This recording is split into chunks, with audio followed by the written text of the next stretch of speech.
I just graduated. Now what? Graduating from university is one of the most disorientating things, and no one really talks to you about it. So we're going to get into it.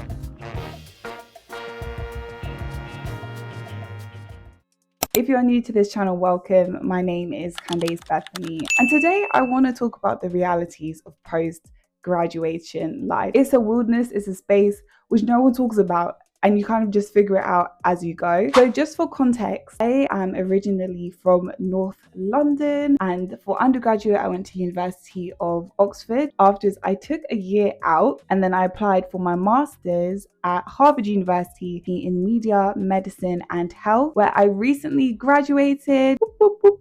And now I'm back in North London, which didn't really anticipate.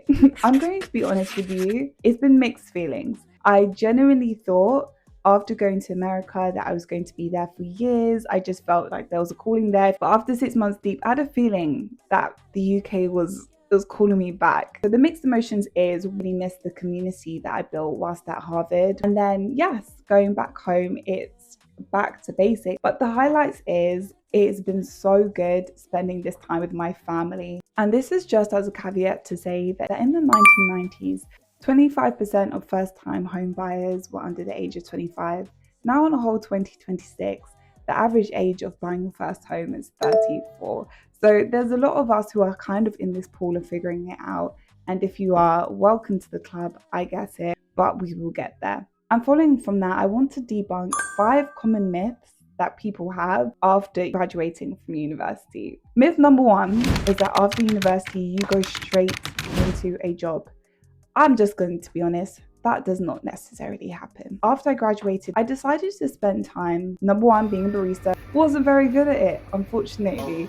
Loki got let off from the job, but that is a story for another time. And I also was doing private tuition, I was doing content creation, and I was just learning a lot as I went in the process, which was really, really helpful for actually the season that I went into with applying for my master's. But it's just not always as clear cut as it may seem. And in this economy, getting a job straight away is not an easy process. Myth number 2 is that if you graduate from a top Ivy League, you're immediately going to become a CEO.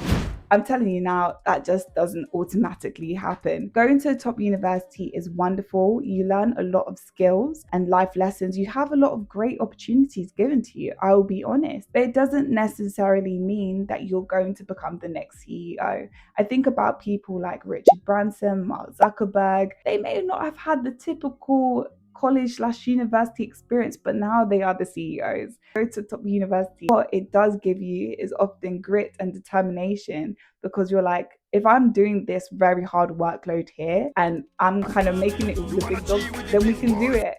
And I just highly think that no matter what university you go to, let that mindset stick with you, that you can do hard things. Myth number 3 is that the university degree is the be all end all. Let me break it down and be honest with you.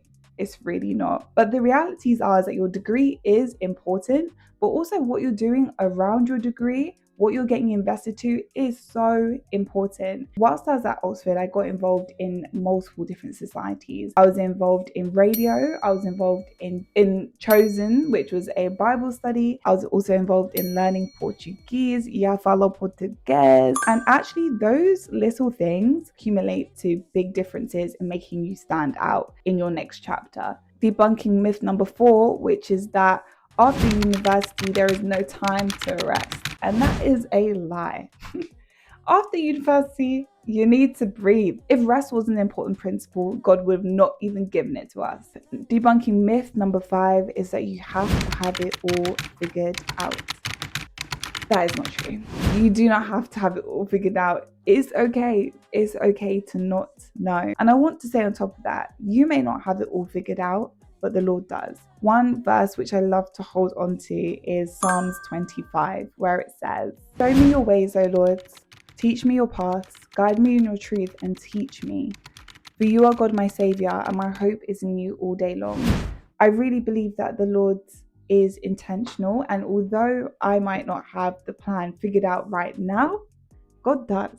So I hope this video has come as an encouragement to you in your process of whatever you may find yourself And if you have any thoughts or questions, please feel free to drop it in the comments box down below or shoot me a message on Instagram or whatever. I love speaking with you and seeing where everyone's at in their journeys and even giving my 2 pence of advice. All right, well, this has been it for me, and I will catch you in my next video. Stay blessed, and I'll see you soon.